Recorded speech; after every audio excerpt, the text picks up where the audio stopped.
प्यारे बच्चों नमस्कार। ट्रिग्नोमेट्रिक हमने लगभग कंप्लीट कर ली है।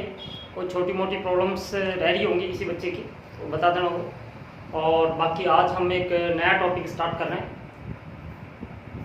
और वो नया टॉपिक जो है वो है complex number. Complex number Hindi में कहते हैं इसे सहमिश्र संख्या। सहमिश्र संख्या। एक बच्चे की प्रॉब्लम आ रही थी इसकी, सर हिंदी में पढ़ाइए आप, हिंदी टू हिंदी बोला करो। तो मैं आपको बता रहा हूँ, मैं कोशिश करता हूँ कि इसको हिंदी में बोलने की, लेकिन बहुत सारे टर्म्स ऐसी होती हैं, बहुत सारे वर्ड्स ऐसे होते हैं जो कि वो इंग्लिश में थोड़ी सहूलियत होती है बोलने की, और बाकी वो इंग्लिश का वर्ड भी जो मैं बोल रहा हूँ जहाँ तक होता है वो आपको समझ में आ जाता है। लेकिन फिर भी अगर उसने कहा है तो मैं जरूर कोशिश करूँगा हिंदी के अंदर बताने की, है ना। ओके, कॉम्प्लेक्स नंबर या सहमिश्र संख्याएं। कॉम्प्लेक्स नंबर्स देखिए, इससे पहले अभी तक हमने छठी क्लास से लेकर के, छठी क्लास में पढ़ा, 7th में, 8th में, 9th में, 10th तक जो पहला लेसन आता है ऑलमोस्ट वो संख्या पद्धति का होता है। उसके अंदर हमने क्या क्या पढ़ा था संख्या पद्धति के अंदर। देखिए, नंबर 1 पर हमने पढ़ा नेचुरल नंबर। नेचुरल नंबर्स यानी कि प्राकृत संख्याएं।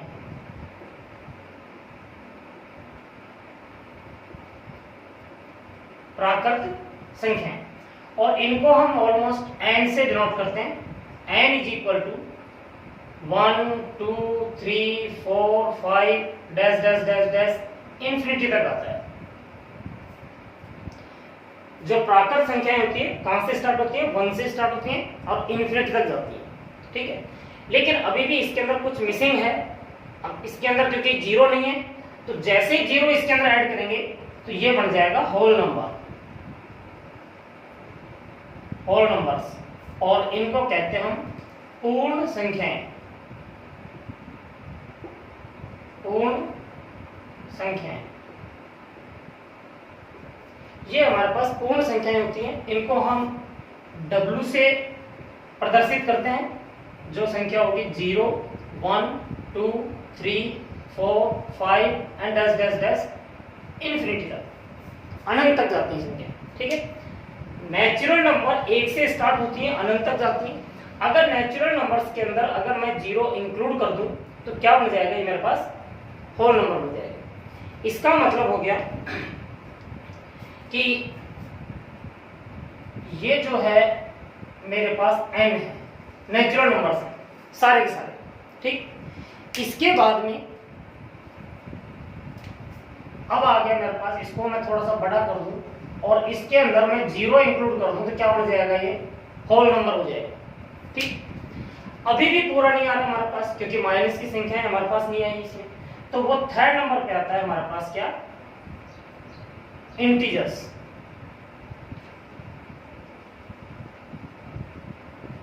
इंटीजर्स ये कहते हैं पूर्णांक। पूर्णांक का मतलब होता है, इसको I या Z से डिनोट करते हैं, और इसमें 0 plus minus 1 plus minus 2 plus minus 3 dash dash dash plus minus infinity तक चलती है। यानी कि 0 के लेफ्ट हैंड साइड में, 0 के राइट हैंड साइड में, दोनों तरफ चलती हैं। 0 के लेफ्ट साइड के अंदर माइनस में आएंगी, 0 के राइट हैंड साइड में पॉजिटिव वैल्यू आएंगी, और 0 से लेकर के कहां तक होती है? इंफिनिटी तक। 0 से लेकर के माइनस इंफिनिटी तक यहाँ पे होती है, लेकिन होती ये पूर्णांक है। पूर्णांक का मतलब पूर्ण, कंप्लीट, ठीक। अभी भी हमारे पास यानी कि जैसे इंटीजर्स आया हमारे पास, तो यहाँ पे इसके अंदर एक और राउंड लगा देता हूं मैं, और ये इंटीजर्स बन गया। इसके अंदर प्लस और माइनस की सारी संख्याएं आ गई, ठीक है। कैसे? यहां पर सिर्फ 1 वाली संख्या थी, इस इनके अंदर 0 भी इंक्लूड कर देंगे तो क्या बढ़ जाएगा? ये होल नंबर। इसके अंदर प्लस माइनस यानी माइनस की संख्याएं भी इंक्लूड कर दें तो क्या बढ़ जाएगा? ये इंटीजर। इसके बाद नंबर 4 पर आती है हमारे पास रैशनल नंबर।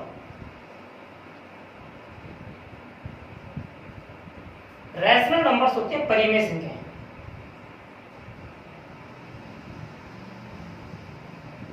वे संख्याएं इनको हम मोस्टली क्यू से दिखाते हैं यहाँ पे, और ये होती कौन सी है, P अपॉन Q के रूप की जितनी भी संख्याएं हैं वो सारी की सारी क्या होती हैं, P अपॉन Q के रूप की जितनी भी संख्याएं होंगी वो सारी सारी हमारे पास क्या होती है, रैशनल नंबर्स होती हैं, परिमेय संख्याएं होती हैं। ठीक, लेकिन ध्यान रखना Q जो होगा वो 0 के बराबर नहीं आएगा यहाँ पे। और एक दूसरी चीज कि P और Q दोनों ही पूर्णांक है यहाँ पे, क्योंकि एक चीज आती है हमारे पास जैसे भिन्न होती है, भिन्न फ्रैक्शंस, भिन्न क्या होती है, वो भी P अपॉन Q के रूप की होती है, लेकिन भिन्न में परिमेय संख्या में अंतर सिर्फ इतना सा है कि भिन्न के अंदर P और Q दोनों की दोनों प्राकृत संख्याएं होंगी, P और Q दोनों प्राकृत संख्याएं होती हैं, और रैशनल नंबर के अंदर परिमेय संख्या के अंदर P अपॉन Q के अंदर पूर्णांक होते हैं। ये इनका मेजर डिफरेंस है। इसका मतलब हो गया कि ये थोड़ा सा और ऊपर बढ़ गया, ये सर्कल और बड़ा हो जाएगा, जिसके अंदर हमारे पास Q भी इंक्लूड हो गया। ठीक है, इसके बाद में आती है हमारे पास इरेशनल नंबर्स, इरेशनल यानी कि अपरिमेय संख्याएं। ठीक है, मैं इसको ऊपर से घटा देता हूं यहां से, और फिर उसके बाद देखिए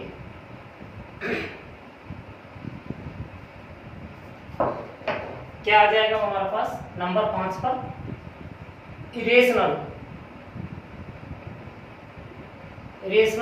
नंबर्स यानी कि अपरिमेय संख्या,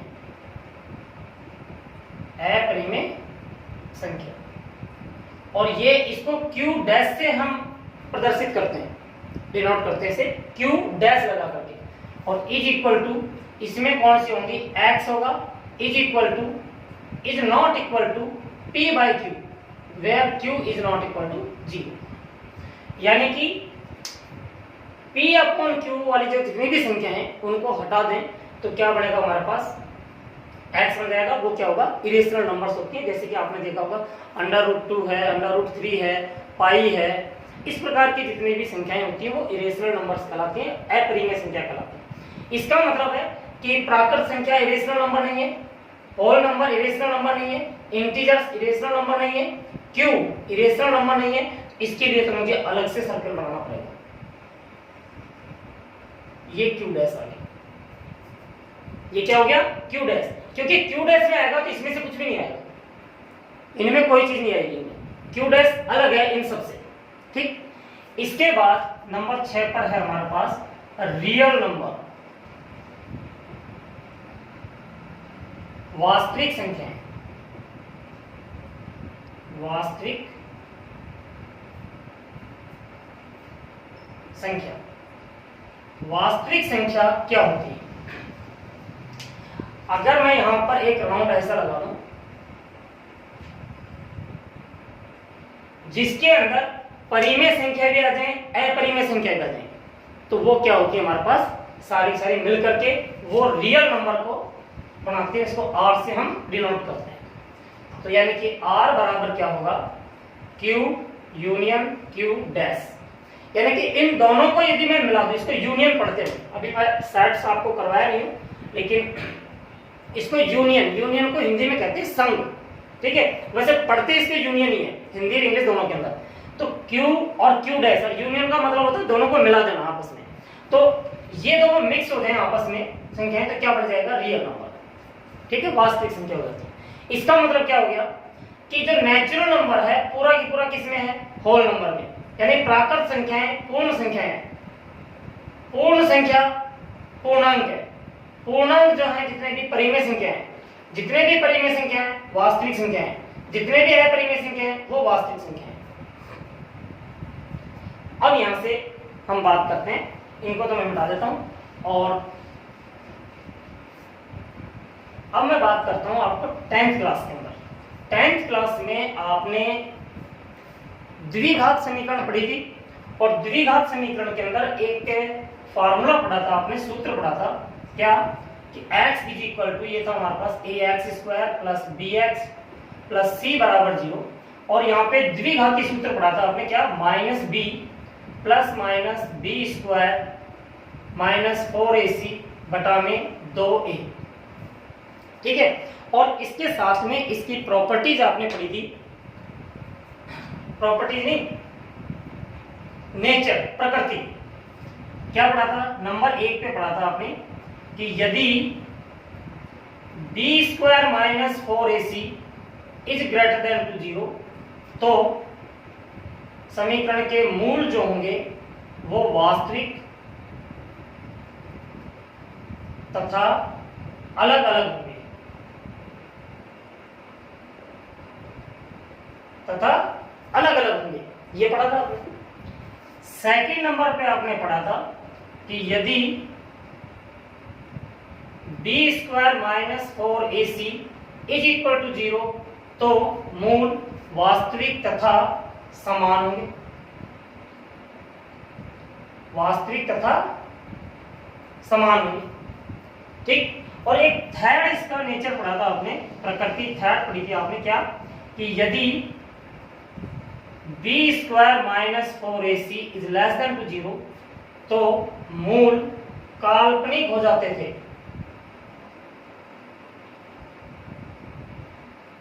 काल्पनिक होंगे। ये आपने 3 नेचर पढ़े थे किसके? द्विघात समीकरण के मूलों का, जो रूट्स जो हैं, मूल जो हैं उनके बारे में। तो हम जब क्वेश्चंस को सॉल्व कर रहे थे वहां पे, अगर ग्रेटर देन टू 0 आएगा तो वास्तविक होकर अलग अलग होंगे, बराबर 0 आएगा तो मूल वास्तविक होंगे, समान होंगे।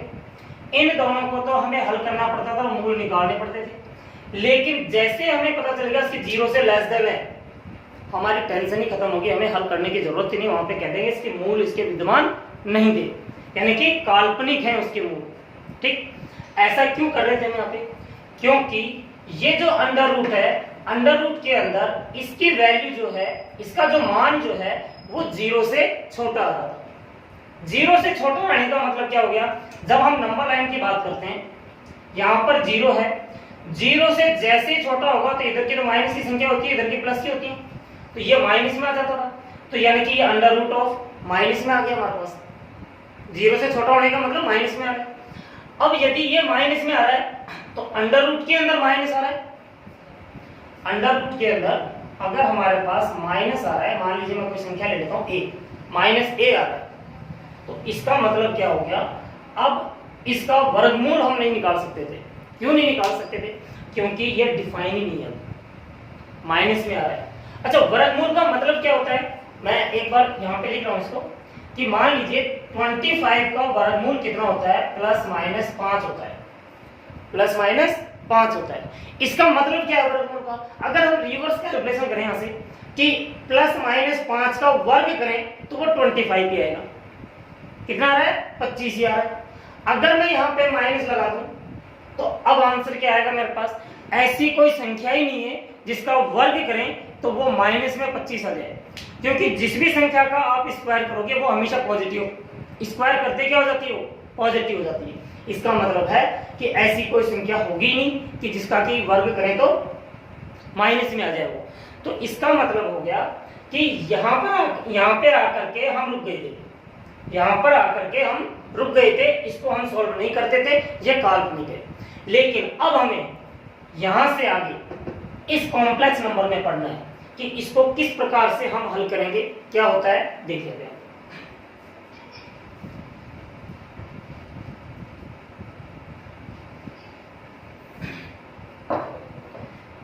अगर हमारे पास अंडर रूट के अंदर माइनस आ रहा है, -1 ले लेता हूं यहाँ पे। इस अंडर रूट ऑफ -1 को क्या कहा गया?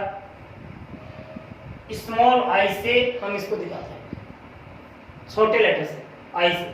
और इस आई को क्या पढ़ते हैं हम? आयोटा। अब इसका कोई हिंदी नाम नहीं है, आयोटा ही है, आयोटा पढ़ेंगे इसे। आयलर ने सबसे पहले इसका नाम, आयलर एक मैथमेटिशियन था जिसने सबसे पहले इसका नाम आयोटा दिया, ठीक। जैसे ही आयोटा आ गया, अब क्या होगा कि ये सर्कल मेरा एक और राउंड लग जाएगा और ये जितने भी नंबर्स हैं वो सारे के सारे कॉम्प्लेक्स नंबर के अंदर आ जाएंगे।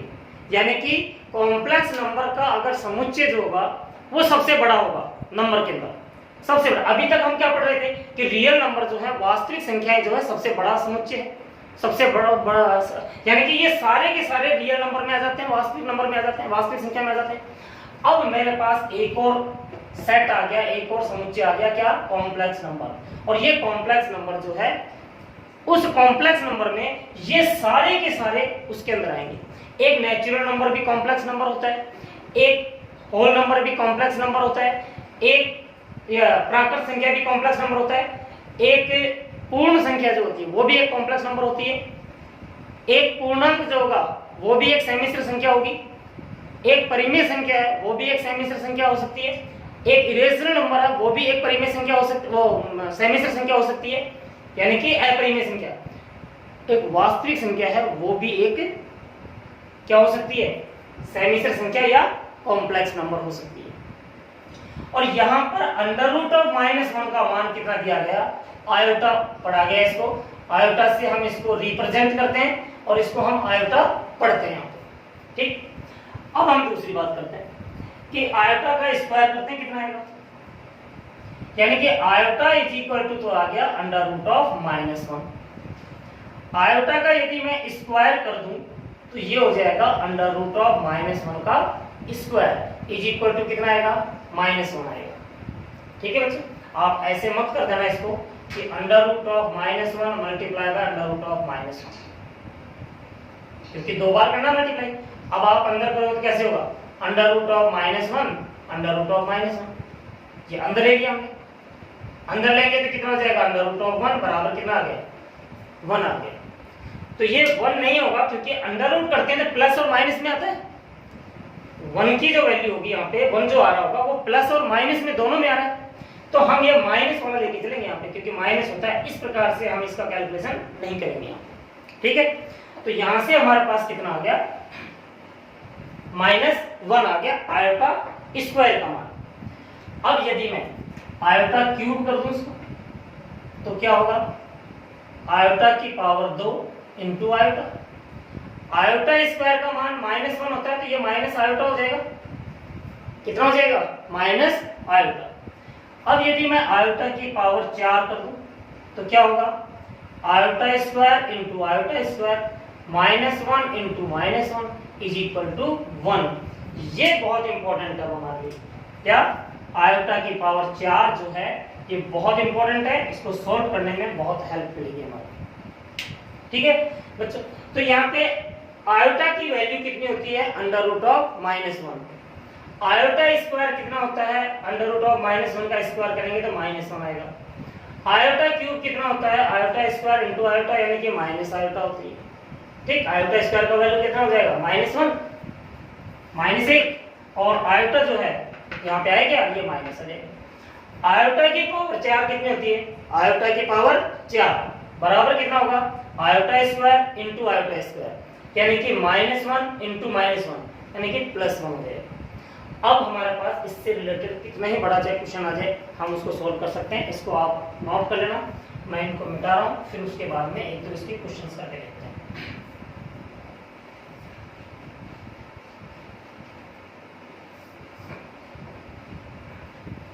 देखिए, अगर मैं यहाँ पे लेता हूँ आयोटा की पावर 37, इसका मान कितना होगा हमारे पास? तो एक काम करते हैं, क्योंकि मुझे पता है कि आयोटा की पावर 4 का वैल्यू कितनी है, आयोटा की पावर 4 का मान कितना है? 1 है। तो इसको मैं ऐसे लिख सकता हूँ क्या? आयोटा की पावर 4 और 9 चौक 36 इंटू आयोटा। भाई 9 चौक 36 तो ये हो गया, और 1 इसकी घात होगी, कितनी होगी? 37 हो जाएगा। आयोटा की पावर 4 का मान 1 होता है, और 1 की पावर चाहे जितनी मर्जी हो वो बनी रहेगा। इसका मतलब कितना आ गया हमारे पास? आयोटा। आप जितना मर्जी बड़ी यहाँ पे संख्या ले लीजिएगा, मान लीजिएगा यहाँ पे 2021 ले लिया मैंने, इसकी वैल्यू कितनी होगी? तो एक काम करते हैं, 2021 को 4 से डिवाइड कर लेते हैं। 2021 को 4 से डिवाइड करेंगे तो कितना होगा? 5 का 20, 2 उतार लिया, 0 1 4 5 20, और कितना बच गया? 1। तो मैं इसको ऐसे लिख सकता हूँ, आयोटा की power 4 whole power 505 into iota लिख सकता हूँ यहाँ पे, क्योंकि 505 को 4 से गुणा करेंगे तो 2020 आएगा, और 1 पावर इसकी भी तो 2021 हो जाएगा। इसकी वैल्यू 1 होती है, 1 की पावर चाहे जितनी मर्जी हो 1 ही रहेगा। इसका मतलब इसका आंसर कितना आ गया हमारे पास, आयोटा।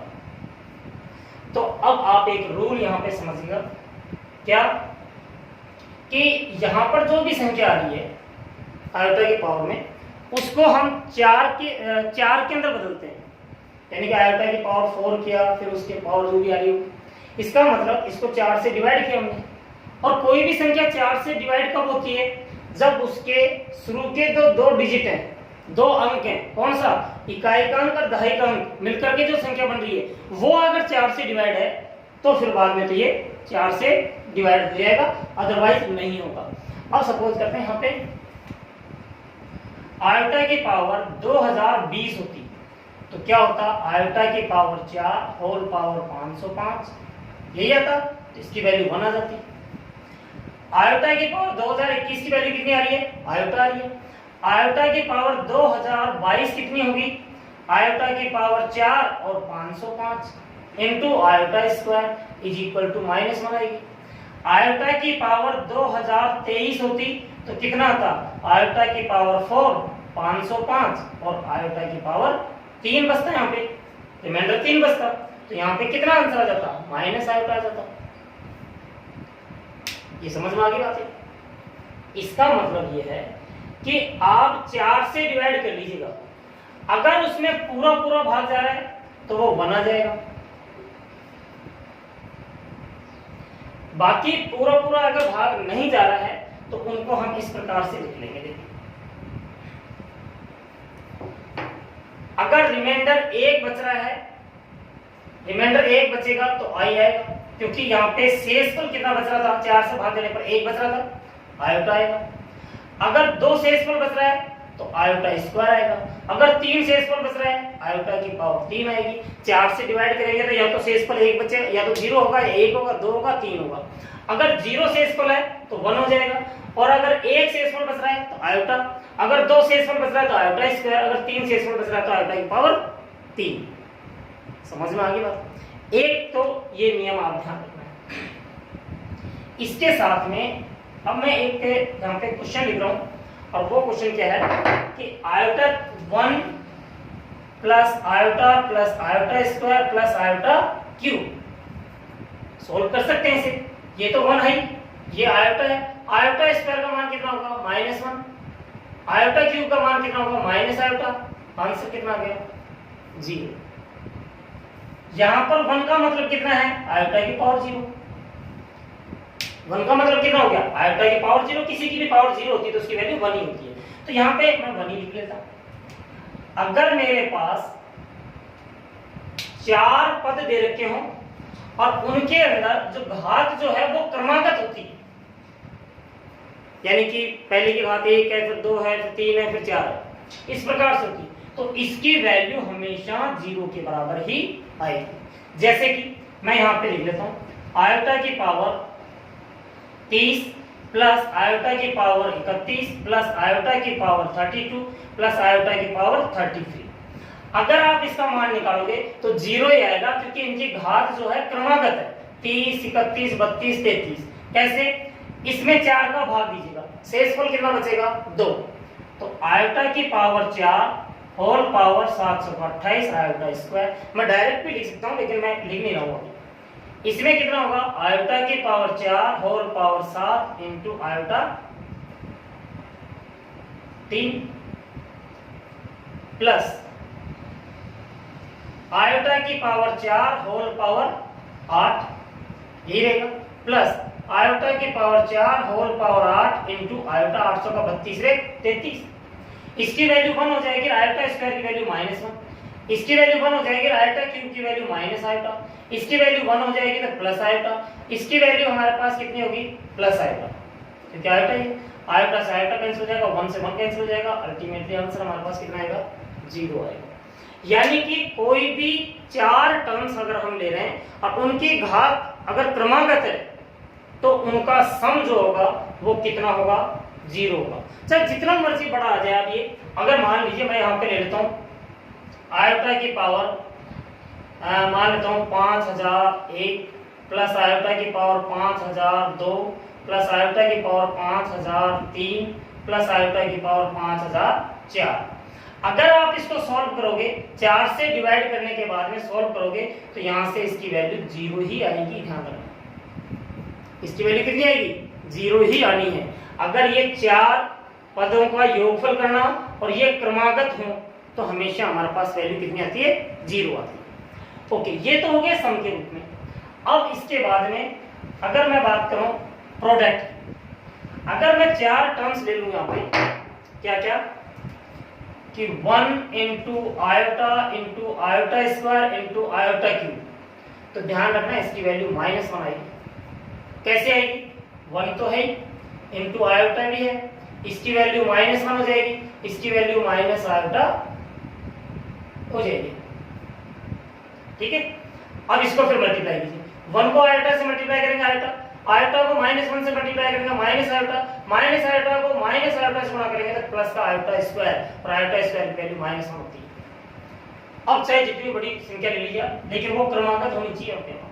जैसे कि आयोटा की पावर 10 इंटू आयोटा की पावर 11 इंटू आयोटा की पावर 12 इंटू आयोटा की पावर 13। आप वैसे भी कर सकते हो सबको, क्योंकि मल्टीप्लाई हो रहा है तो पावर हो जाएंगी, लेकिन आप सोल्व करके देख लीजिए। आयोटा की पावर कितनी हो जाएगी? क्योंकि 4 से डिवाइड करेंगे तो 2 रिमाइंडर बचेगा। आयोटा की पावर 3, यहाँ पे आयोटा की पावर कितनी आएगी? 0, यानी कि 1 आ जाएगा, मल्टीप्लाई में 1, और ये आ जाएगा आयोटा की पावर, कि 4 से डिवाइड करेंगे तो 1 रिमाइंडर बचेगा। आयोटा स्क्वायर की वैल्यू -1, इसकी वैल्यू माइनस आयोटा, एंड ये आयोटा है हमारे पास। कितना आ जाएगा? आयोटा को आयोटा से गुणा करेंगे तो iota square minus minus plus, और इसकी वैल्यू -1 आ जाएगी हमारे पास। आयोटा वाला कॉन्सेप्ट क्लियर हो गया होगा शायद आपको, कि आयोटा की वैल्यू √-1 होती है, और इस प्रकार से हम इसको सॉल्व करते हैं आयोटा। अब इसके बाद में हम बात करते हैं समिश्र संख्या की, कि समिश्र संख्या एक्चुअल में है क्या। देखिए, जो समिश्र संख्या जो है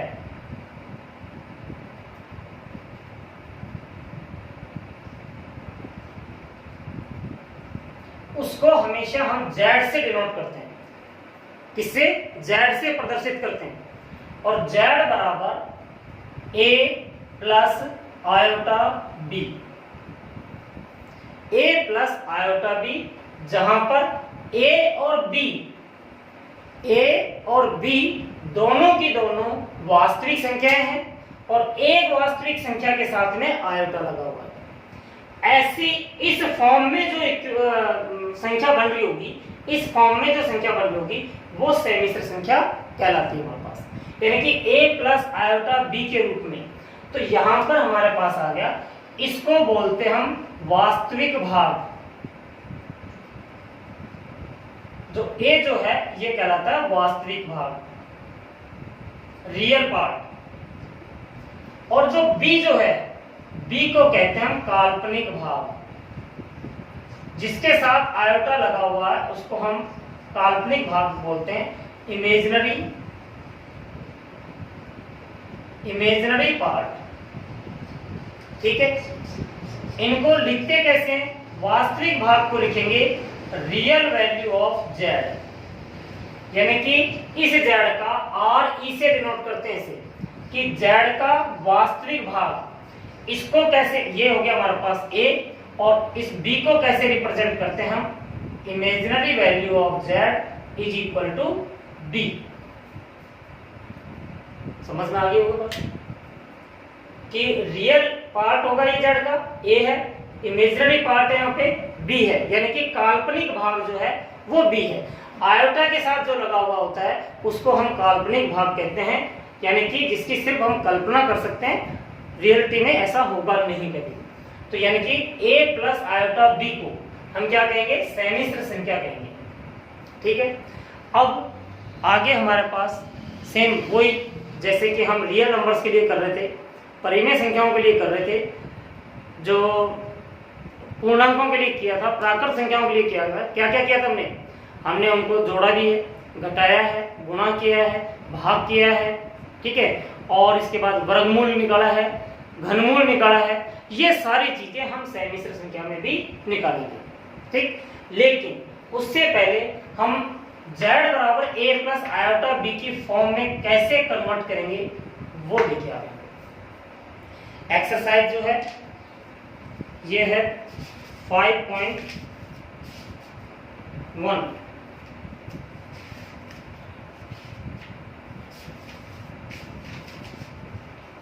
5.1